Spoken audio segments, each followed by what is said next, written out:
Hi there, welcome to Joshi'ing Around, a podcast in which I will show one friend of mine who knows nothing about Joshi Pro Wrestling one Joshi match, and we will talk about their thoughts and their feelings, their first impressions and their reactions. Then I will try and explain the history of the match to them and what makes it so special to me personally. My name is Tom Hunter and welcome to the show.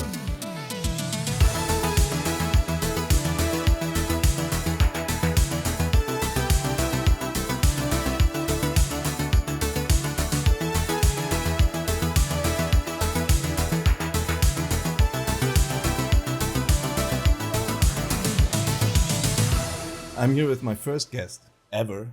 This is Emmy. Hi. How are you, Emmy? I'm good. Doing good. You want to tell us anything about yourself or you want to plug something? Well, my name is Emmy. I do have my own podcast. It's called Emotional Support Wrestling with my co-host Madge. It's very chill, very relaxed. We are just coming back from hiatus after like 10 months of not podcasting. So if you want to check that out, you please feel free.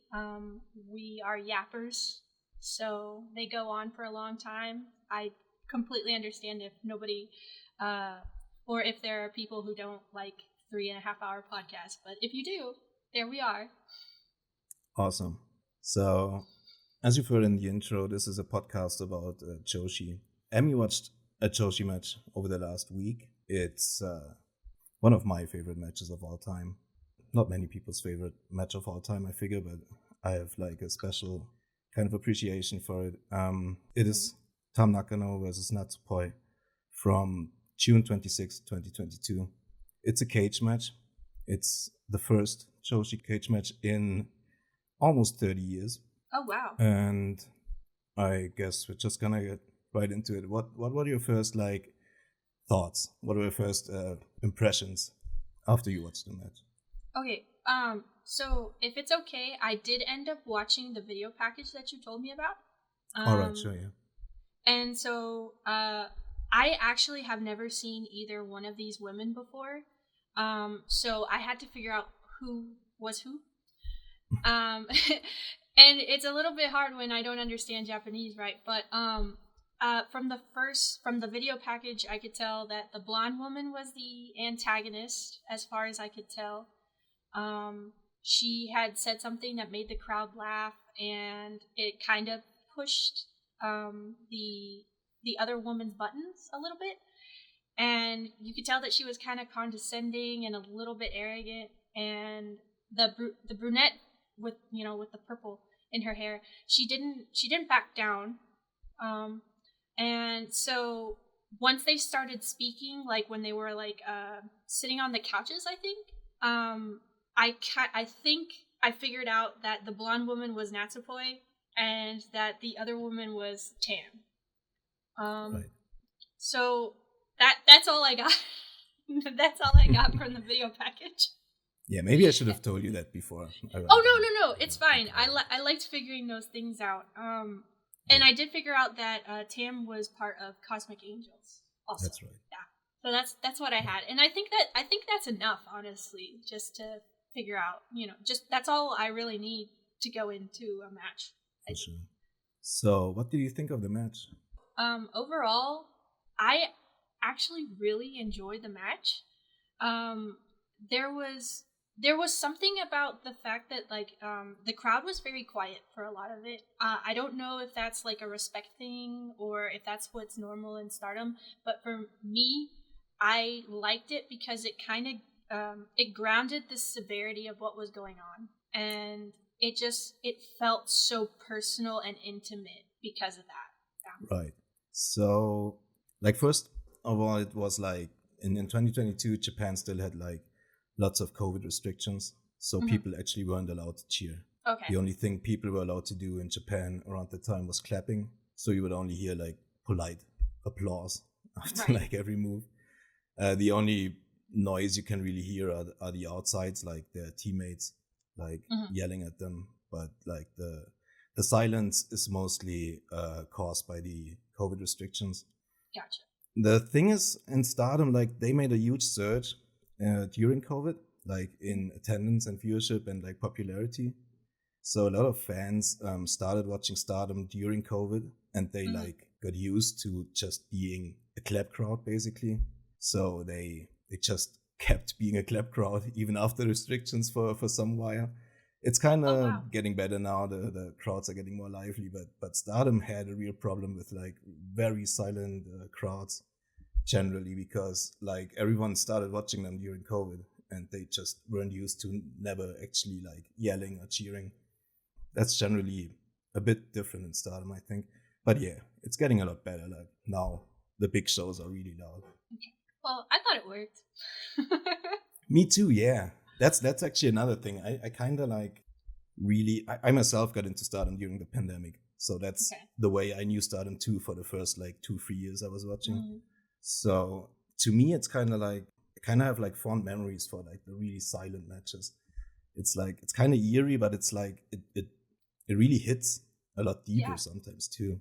Yeah, Like it really it forces you into like just being there with them one on one. You know, it feels like there's nobody else there, and that you're just watching exactly. these two people have a really intimate moment. So, what do you think of like the wrestlers? Who did you like better? Who was your favorite? Who were you rooting for? You said you figured out that Natsupoi was kind of like the heel, or like the bratty kind of Mm-hmm. condescending type. Okay, so I don't honestly know much about either one of them. I do know that Tam is someone that you respect a lot, and that I've heard her name a lot, and it's like a very respectable name. But when it comes to me, like just from this first impression of both of them, I really, really like Natsupoi, and I think it's probably because when she was wrestling, it felt like there was this kind of desperation from her. And that is like, I really like that kind of vulnerability from a wrestler.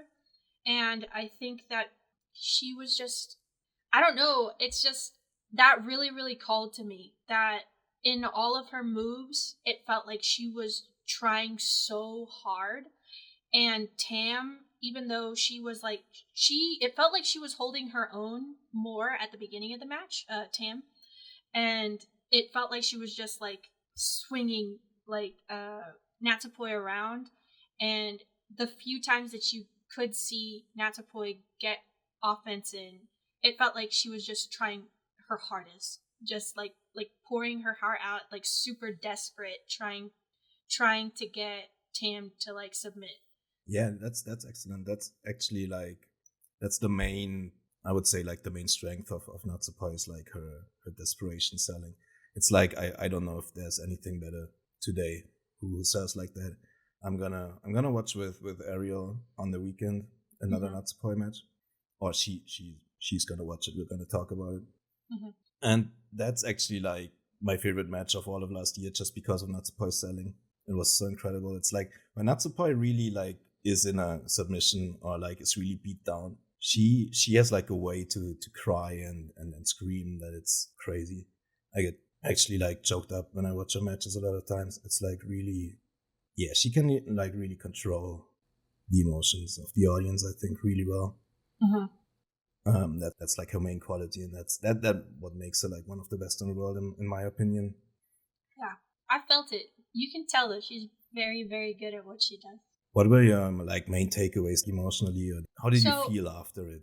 after it, I did feel a little bit of an emotional exhaustion. Now I was surprised because from the entrances to the very end, it was a full 38 minutes, right? And that's counting the post match, and it did not feel like 40 minutes at all. It as soon as like I was looking at the time and I was like, wow, this is flying by so fast, and it was just, I don't know, I really, really enjoyed, I guess, the build up, because at first I'm not really sure what's going on, but because of Natsupoi selling and her frustration, and you can see how Tam is kind of holding her own at the very beginning. I realized that Tam is like probably the better of the two, And whatever Natsupoi is doing is like she's someone that she has to defeat.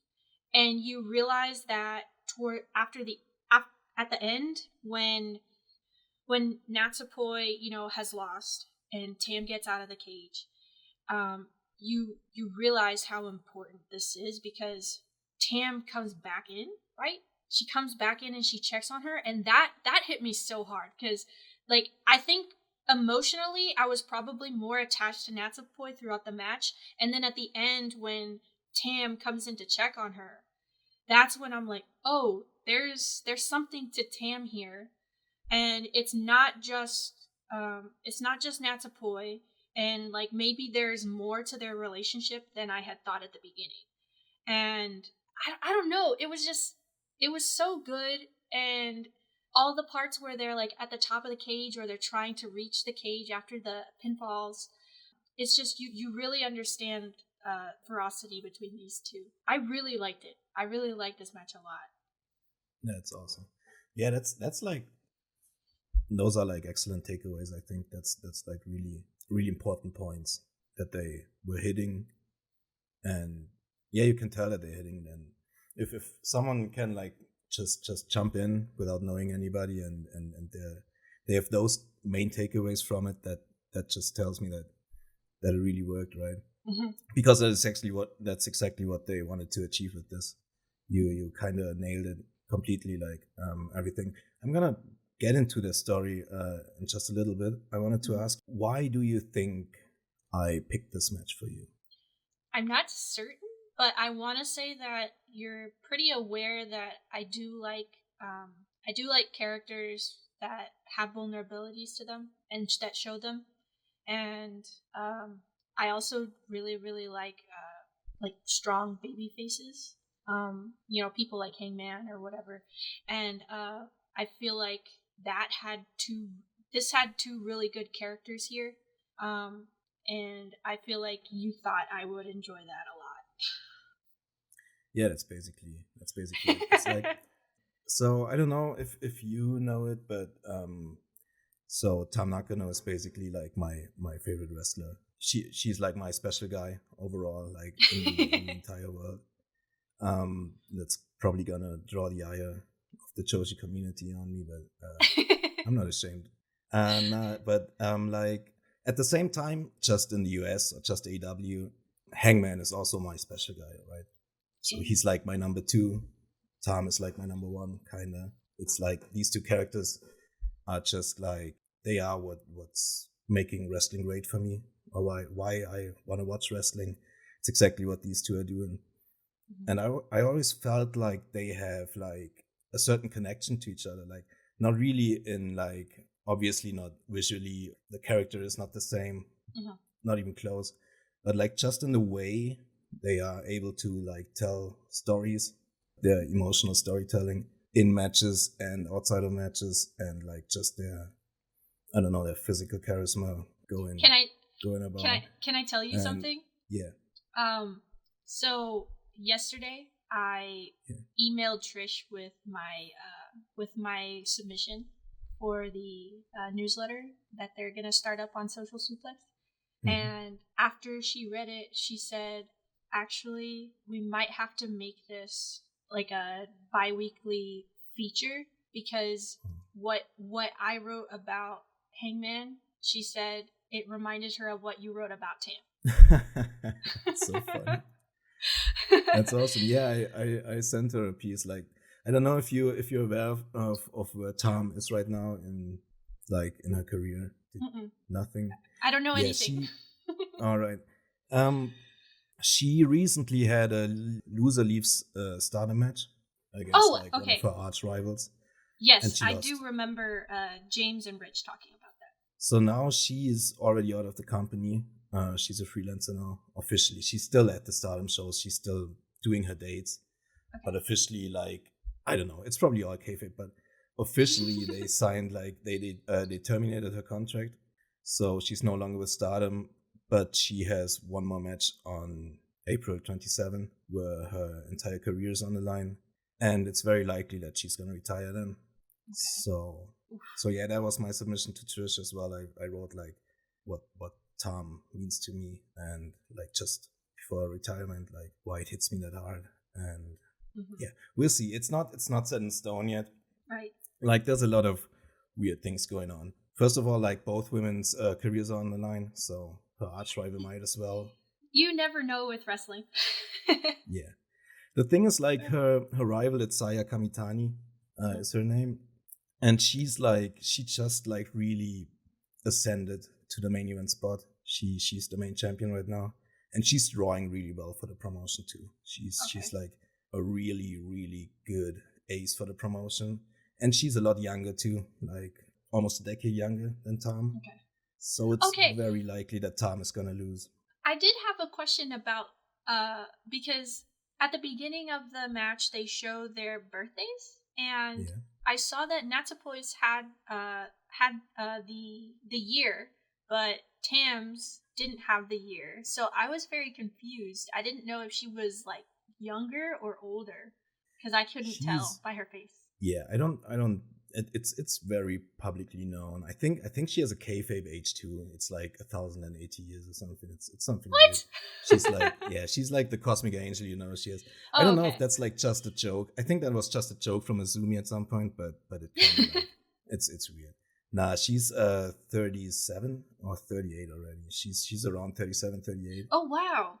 But like for some wrestlers, they don't show the ages. Yeah. I think for Tam, it was like to like shield how old she actually is, and for the younger wrestlers, it's a lot of the times it's to shield how young they actually are. So that's what I thought it was. I thought maybe she was just very very young because I genuinely couldn't tell her age. No, it's like Starlight Kid never has her age really on the screen either. Okay. But that's like because she started so young that I think they didn't want to make it that she was a mask, right? Mm-hmm. So you can't really tell from like her face that she's just a 14-year-old kid in the ring, right? Oh my god. That's crazy. They start very young over there. It's kind of wild, yeah. But like for Tam, it's like the opposite way, I think.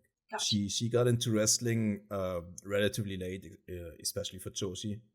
She was an idol before in Japan, in like a failing idol group, and she really hated that life, like that kind of destroyed her. And then she found wrestling for herself. We can maybe we can just go into the story then, because she started in like AWG in 2016, so that's when she was like 27, 28, around that time. Yeah, sure. Let's go ahead. Yeah. So Natsupoi was already there. Her name was Natsumi Maki at the time. She had been wrestling for like a year before Tam joined her promotion. But they became friends very quickly, right? I haven't been watching at that time, and there's barely any footage of that available of the promotion at that time. It's a very small indie promotion in Japan. So, but when you go like to Cage Match, you can see like their match records. It's like Tam and Natsupoi were like in the same matches all the time, either tagging or against each other, but they were like intertwined all the time during their time in AWG. And then after a while, like Tam just left the promotion. From like one day to another, she first did like a self-promoted show, and then she just joined Stardom like that. She just one day showed up in Stardom and said she wanted to be in their big tournament, in like the Continental Classic of Stardom, basically. And I can see that kind of being like if they were always intertwined in this small indie, I can see a story of that being that Natsupoi got left behind. Right. That's exactly it. She felt left behind, and also the promotion like didn't do well with that. Like AWG is what the promotion is called. It went through very rough times after Tam left. So Natsupoi kind of blamed Tam for a lot. She kind of started hating her for leaving her behind and leaving the promotion behind and just going to Stardom like that. Mm. And it's not like their decision. They can't just show up to Stardom like that. Like Stardom wanted Tam, obviously, to be there, and didn't want Natsupoi at the time. So Natsupoi went to Tokyo Joshi Pro instead.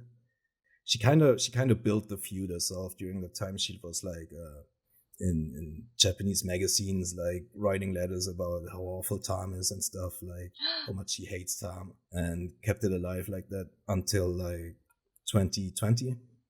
She had been in Tokyo Joshi Pro for like 2 years then, and finally made the jump to Stardom.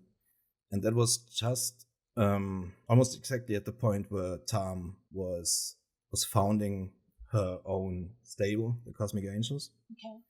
And Tam's arch rival at that point was Julia. You may have heard her name. She went to WWE recently. I don't know. Yes, I've heard her name. I'm familiar. Okay. Julia and Tam, they hated each other. It was like almost the most hated rivalry in all of Stardom for the entire time that they were there, basically. And Natsupoi joined Julia's stable. Oh. When she came in. So you knew exactly like where it was going. Like Natsupoi will be on the attack constantly because she still felt hurt, right? But she was also kinda I think I mean disingenuous or unreasonable, maybe unreasonable. Okay. Because it's not Tam's fault for like going for her best luck or like going for the most fame she can have or like the best path for herself. Right. She can't just save she her has to choose what's failing best indie for her. forever if she has the chance to jump to like the biggest women's promotion in Japan, right? Right. So it's like kind of unreasonable from Natsupoi to say like to be like super angry about that. She could just like wish well for her best friend, right? Right. Instead, she just totally lost her mind and then went a bit crazy about that. And that's why I think it's on one hand understandable if your friend leaves like from one day to the other, but it's also a bit unreasonable to like blame her for like the next 6 years. Well, there's a fine line between love and hate. That's exactly it. You love someone so much, and then they leave you, and then it hurts, so you hate them. Sure, that's it. The thing about Stardom is there's one major heel faction, and the other factions, there's one major face faction, I'd say, and the others are more like in the middle. So like the Julia faction wasn't exactly like heels just because Tam hated them, and Cosmic Angels weren't like faces. They were both like, they could be, it's more like just interpersonal feuds. It's not someone is pure evil and the other one is pure good. They both always have like their own stakes and you can root for either one, basically. Mm-hmm. So it's not like Natsupoi was always this like evil little gremlin because she was in the heel unit or something. Mm-hmm. She, to the outside, she still presented herself as like this I don't know, cutesy girl. I don't know, that she doesn't do anything wrong. And then they had the first match in 2021. And during that match, like Natsupoi kinda fell into like bad habits, I'd say. She was like extremely disrespectful to Tam, and she like poured water all over her and used like foreign objects and stuff and cheap shot her over and over again. Mm-hmm. And that was like, in that match, Natsupoi's real personality was kind of revealed to the Stardom audience. So that was kind of her official like heel turn in Stardom, I'd say. And from that point on, like Natsupoi was extremely aggravated at Tam at all times because Tam kind of made her reveal herself, right? Natsupoi didn't plan on showing her real personality, but I don't know. Tam made something click in her head, and she just lost it, I guess. So this is kind of what Tam is also saying after the match, right? She says like, "Only I can see your bad traits." I thought it said something like only I can handle you this way or something. I think that's what it said. Right. So this basically leads to this match. Like Tam has the white belt in 2021 during their first match. It's like the second most important belt in Stardom. It's like international belt in AW, I guess, right now. Okay. But it's a bit bigger. It's like the white belt can also sometimes main event shows. So it can surpass. It can surpass the other title. Okay. Yeah, but generally the red belt is like the big one, and white belt is like, it's like 1A and 1B kind of. Gotcha. White belt is 1B. So Tam had the white belt almost through. She had it for 9 months, I think, in 2021.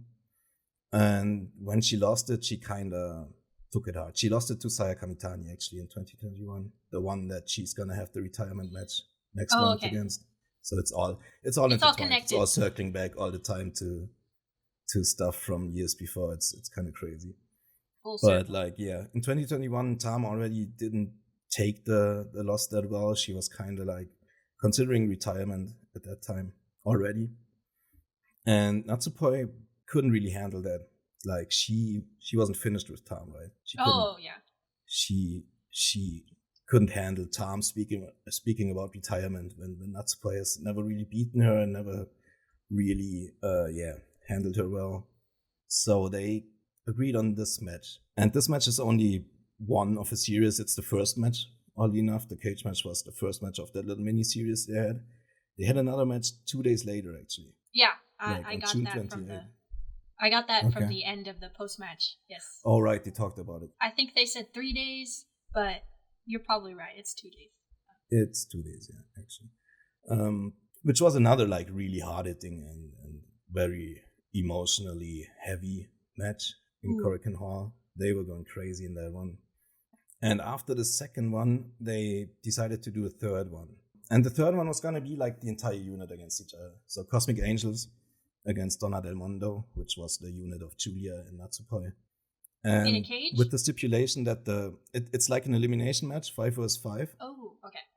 And the last person to get eliminated must leave their unit.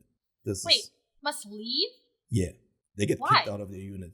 If they're the last one to get eliminated? Stardom. They do that 1 or 2 times a year. Mostly one time a year they have these big faction versus faction matches, and someone must leave their unit.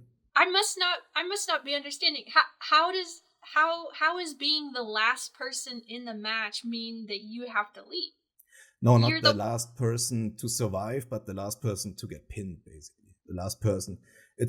In this match, it was over the top rope elimination and pin and submission. So either you get thrown out or you get pinned until there's only one person left, basically, from a unit.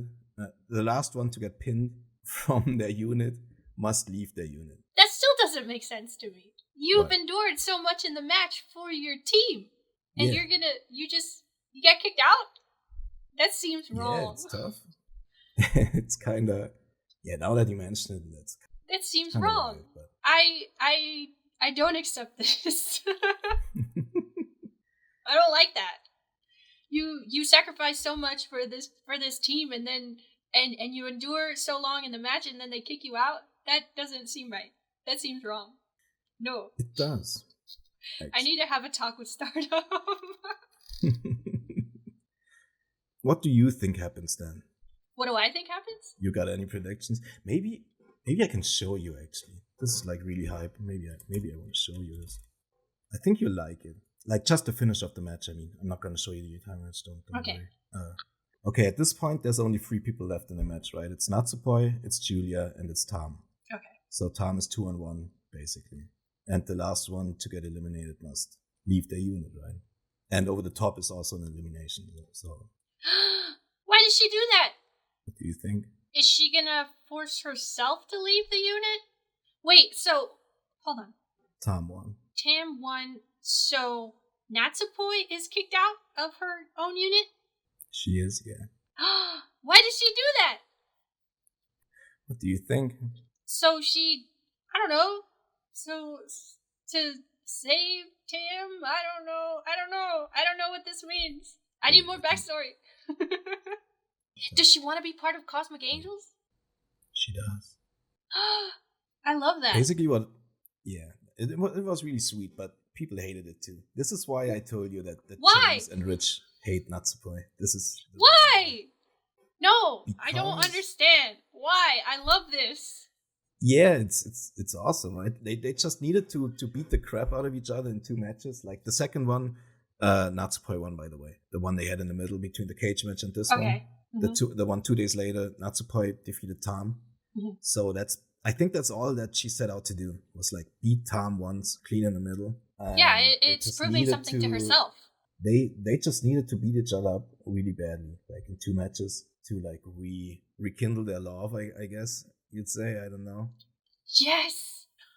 And that's how it happened. So like after they had like two brutal wars, Natsupoi just decided to leave her faction to join Tam, and like just like 6 weeks after this, Tam and Natsupoi won the tag titles together too. So and they were like basically in love after this. They recorded a music album together too. Actually. Oh my god, Yeah, I need this to happen with Hangman and Sword.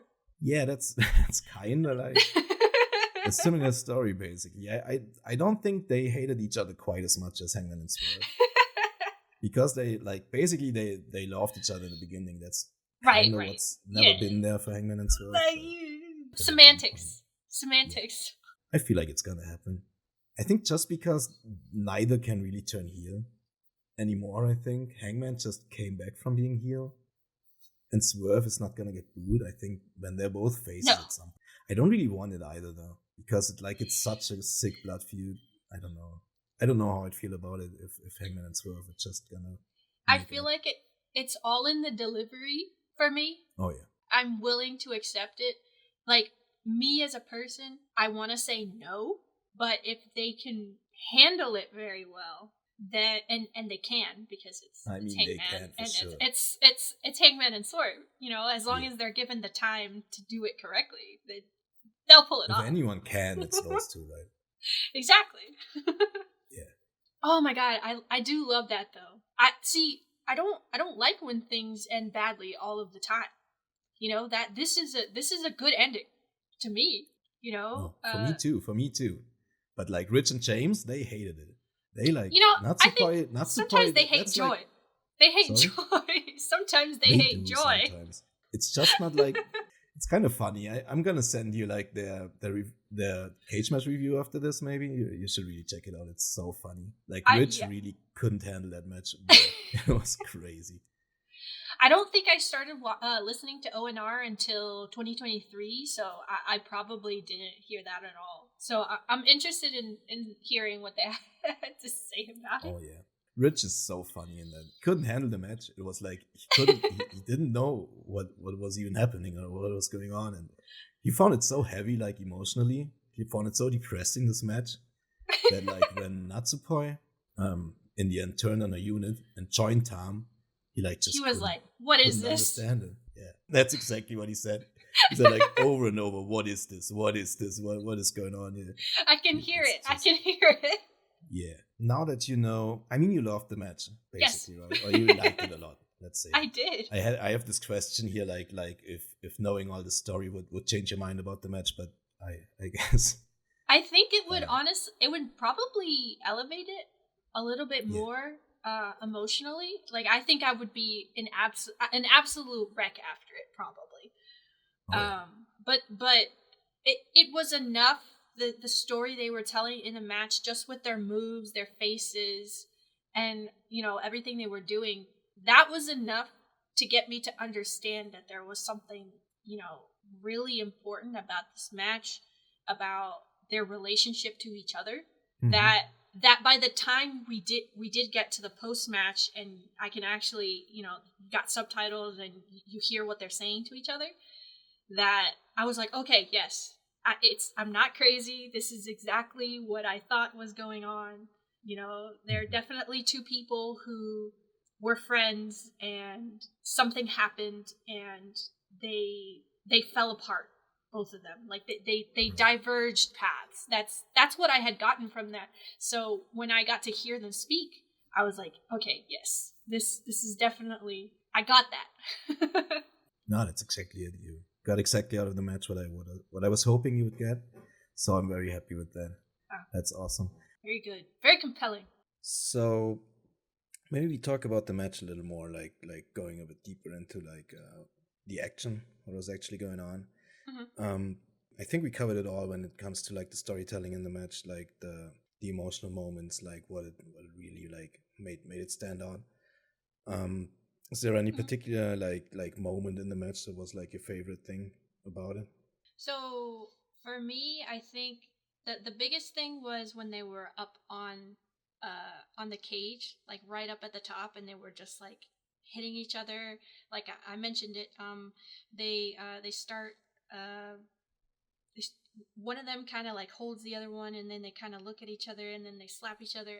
I like that a lot. I also really enjoyed toward the end. Yeah, just when they were like trying to get those pinfalls in, that like I loved how like Natsupoi had to like she tried so hard to pin Tam that when she did it, she got so exhausted trying to pin Tam that once she finally got the pin, she could not get up. And she exhausted herself to that point, and she couldn't even like capitalize on it. And it was just like, oh, this is so good. It's like her trying so hard, the emotion and the physicality of trying to do that has stopped her from winning. Right. And it's so good. I love That's a that good so point. much. What did you think about like the finish itself? Like when Tam hits her with a big move, it's like when she drops her right on her head, and she holds her for like 10 seconds, and then she just drops her down. That's like Tam's big finishing. That was brutal. Yeah. To look at. It was so brutal to look at because she just holds her there so long, and it's so quiet. Right. You know, from the crowd, and then just boom, and it's just like ooh. And then when she climbs up, Natsupoi goes after her, and of course like Tam grabs her into like the sleeper hold from the top of the cage, and it's like yes, until Natsupoi is just like a lifeless body hanging there. That was so crazy. I was like, there's no, I don't know what's happening. Like, are you bad? Because this seems like what a bad person does. But no, it's just they're so into this match, and she knows that this is the only way that she can get her to stop. Yeah. You know, it's just like, go to sleep, go to sleep, because Natsupoi won't stop. You know, she's so determined. Exactly. That's kind of what. Yeah. First time I was kind of shocked as well. Like she's actually like fucking killing her, like choking her out at like 3 meters in the air. She's like just choking her to death or something. But like it's true. Like people don't like just get up from like that screwdriver she does where she drops her right on her head. That's usually like the finishing point. And Natsupoi is just like crawling up from that after like 5 seconds. It was she just can't give up until like Tam has to choke her out. It's like it's something she usually does as well from the turnbuckle. So she grabs people from the outside and pulls them up by the neck from the turnbuckle, like kind of the same choking thing. Oh. So that's kind of like a signature thing for Tam as well. And it's kind of heelish. It's like it's something that I haven't maybe like explained very well so far as well. Is like Tam's personality is not like a straight babyface thing. She's very like she can be, but on the other hand, she's like this really crazy strict mentor to her people in her like faction, you know. So she's John Moxley. Sorry? She's John Moxley. Oh no. Don't say that. That's mean. Look. It's only mean because of 2024. Yeah, that's true. But she's like, yeah, she can be really strict, and she can be a real dick to her underlings in her faction. Mm-hmm. And she can be like really ruthless as well at points. Like she has the switch. The way she fights often, like she comes into the ring as like this happy idol girl, like with a smiley baby face, whatever put on thing. She used to dance a lot, like on her way to the ring, like an idol that she is. And there's always this kill switch that she can flip. Sometimes she like stays happy-go-lucky babyface for a while until she's had enough with her opponent, and then she flips it, and then she's just starting to kill them like mercilessly. She's just kicking them to death or like dropping them on her head like over and over, and then she's not like this smiley happy babyface anymore. She's like just a murder machine at some point. She has like this really weird Terminator switch. I don't know. In this match, she was on it like from the beginning. Like after the bell rung, she lost her smile, and she was immediately like locked in. Yeah, that I think that's one of the things I did like about that first part where we're just looking at them two, and those really long quiet moments right at the beginning is that Natsupoi she looks like she's anxious. And Tam is very confident at the beginning. And there's that part where Natsupoi is like she's leaning back on the ropes to make herself seem as if she's confident, but she's not, because you can see her fingers twitch, and she's the first to pull away and to move forward so that they can start their match, whereas Tam is very calm, very cool, very collected. And I really like that you can really tell their personalities just from that first part of the match. Right, yeah. And I think that's a certain talent like that they like possess as well. It's like it's a lot of that stuff with Stardom is like, because there's a language barrier, right? I don't speak Japanese. But like a lot of these women have like the ability to like just kind of weigh what they mean, or what their intentions are, with just their like demeanor, with their physical charisma, with like their like just how they carry themselves. I don't know, even like when Tam is cutting promos, usually I just know what she's saying without understanding any words, That's like a special talent I think she has. And Natsupoi as well, like, definitely. Also, like, I thought, for the fact that this was like the first cage match for Joshi in such a long time, I thought it was kind of impressive, like how well they kind of used the cage. Like, they weren't afraid to like just rub each other into the cage, like like grating their faces on the metal. And from the beginning, they're just she just starts pushing Natsupoi into the cage, and I'm like, oh, okay, we're starting off like this. Just crazy. That was crazy. Yeah, there's this iconic image of Tam, like this close up where she's mushed into the cage, like her cheek is like, and you can see her through, eye. yeah, it's so good. Yeah. Oh my god, it was brutal. So did you think when Tam went into the cage afterwards? To me, it felt like when she dropped down to the floor, she had like this almost shocked look on her face, like she snapped back into reality in some way. You know what I mean? Yeah. When she saw like Natsupoi's lifeless body laying in there, and then when she rushed to get the key and get back inside. Did you think like Tam was gonna beat her up more, or did you think like Tam had? No, I don't think I felt that at all, because there was something. I think what I saw on her face was something like relief. And then when she finally got up and started moving, is like you said, is she snapped back into reality, and she realized what she had just forced herself to do, to someone that was her friend at some point. I think she realized, like, oh my god, like, let me check and make sure she's okay. And so her getting the keys and everything, it was so much desperation that you didn't really see in the match for the most part until they start getting to like towards the end. And it was just, that was the moment of vulnerability for me where I really started to understand Tam a little bit more. Right. Because throughout the match, it was mainly Natsupoi that was really, really doing it for me in terms of, emotion.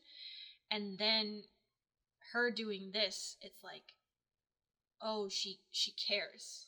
There's something there that, despite what they have gone through, she still feels something for her friend. She still wants to check on her. Yeah, like I almost started crying during that part when I was like, oh no, is she going back? Yeah. Oh my god, she's going back. Oh my god, she cares for her friend. I do. I have teared up to that moment at some points. I'm not gonna lie. Not gonna pretend I didn't. I've watched this match a lot of times. It's always a moment that like gets me. So, has this like made you interested in watching more of this stuff, or do you reckon you're just gonna? Most people don't have enough time, right, to seek the stuff out. But just like, if you had enough time, would you be interested in checking out more like of Tam or Natsupoi or like Joshi or Stardom? Oh yeah. If I had more time, definitely. If I can find characters like this, because that's usually what sells me on wanting to watch something is if I enjoy the characters. And both of them I really, really liked here, especially in this match. So I can definitely see myself wanting to watch more Stardom because of this match. Yeah. That's awesome. Cool. I'm really happy that you liked it. I was a bit like worried at first because like it's like Why? very divisive.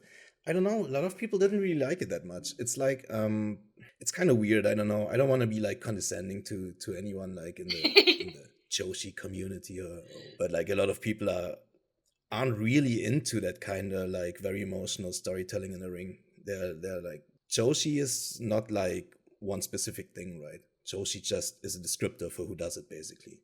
Right. So Joshi can be anything. There's like really there's Joshi that just do like really technical wrestling or just really hard hitting in your face wrestling. There's Joshi who just do death matches and stuff like that. It's like so the Joshi community is like a lot of people are really into like the real hard wrestling stuff, you know. Like the emotional storytelling stuff it's the same thing like in the normal wrestling community. It's exactly the same basically. Yeah. It's weird because I'm the kind of person who really can enjoy a technical wrestling match on its own. Like, I'm not going to tell you that I don't enjoy Bryan Danielson versus Zack Sabre Jr., but I don't enjoy anything else leading up to Bryan Danielson versus Zack Sabre Jr. You know what I'm saying? And sure. I invest a lot of time into watching wrestling weekly.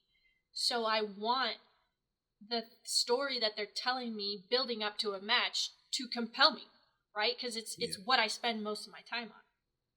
I mean, this match is just great. It's perfect to me because I really enjoyed the lingering stares and the way that the camera would hold onto their faces in those really quiet, tense moments where they're just staring at each other. You know, I really like that. It's great. I love that kind of stuff. That's exactly what grabbed me about this match as well. It was like my, I don't know, it's kind of like I always have matches that are like my comfort food thing.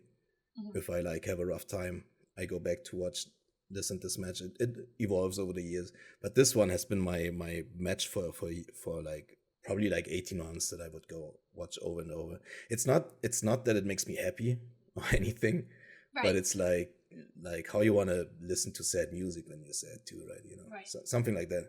So it's interesting that you call it your comfort match, because when I was watching this match and when I was like I mentioned the very prolonged like looking at each other and all of those things, it reminded me of the way that Studio Ghibli films are. In how it doesn't cut to action nearly as much as how, you know, American TV and Western TV does, or movies, and they really let you hold on to those quiet moments, you know, when a person's just like in a kitchen making food or getting a cup of coffee for themselves, you know, those little quiet moments. Those are allowing those moments to just seep in is so good for me emotionally, right. You know, and that's what's comforting, I guess. Exactly, yeah. That's exactly it. And it's like they are so good at like conveying their emotions by just like staring at each other for like these prolonged moments that I don't know, that really grabs me. It's not like they don't need to like yell something so the camera picks it up at each other or like tell the story in like a monologue in the ring or something. Now there was a moment when they were up at the top and they were like they were holding each other's faces and then slapping each other, where I remember thinking to myself, if this was American wrestling, one of them would have spit on each other by now. And they didn't. And I was like, you know, I really would like somebody to spit on each other right now, but they didn't. And you know what? I might be fine with that, because this is holding me still. I like this a lot. looping back around to like the argument I made earlier about the like the technical wrestling stuff, it's not like I dislike that. I'm exactly the same Yeah. as you, basically. Yeah. I love those matches. Like there's like the antithesis for a lot of people in Joshi is like Chihiro Hashimoto. She's called. She's like a very bullish, strong woman who does like excellent grappling matches. She's like the Bryan Danielson of Joshi, basically. Like she's really awesome, and I love her matches too. It's just like that's basically why I think many people couldn't appreciate this match. Is that just into different stuff, and there's like no problem with that. I think you got a perfect grasp on why this match was so important to me and why I love it so much. And I'm really happy that this worked out so well. That you Me loved too. it. This is a great match. I don't really have anything else on my sheet here. So yeah, any closing thoughts? I guess I don't know. Not really. Thank you for showing me the match. I don't think I would have ever gone looking for it myself. I'm not somebody who really goes and looks into matches from like years and years ago. People really do have to tell me like, hey, no, I need you to watch this match. This is an important match to me, and that's when I really like go and look it up and actually get to watch it. Because for me, wrestling, because we're so used to the American style of weekly television, it's always about what's next. So it's really nice to be able to go back and watch something from a couple of years ago and really understand why it was so important in that moment. So thank you for showing me that. I really appreciated it. I want to thank you so much for taking the time to do this with me, for being my first guest on Joshi'ing Around. I really, really appreciate it. I'm excited kicking this thing off, as I'm looking forward to the future of this podcast. I hope it's something I can keep up doing for some time now. And bye, I guess. Bye.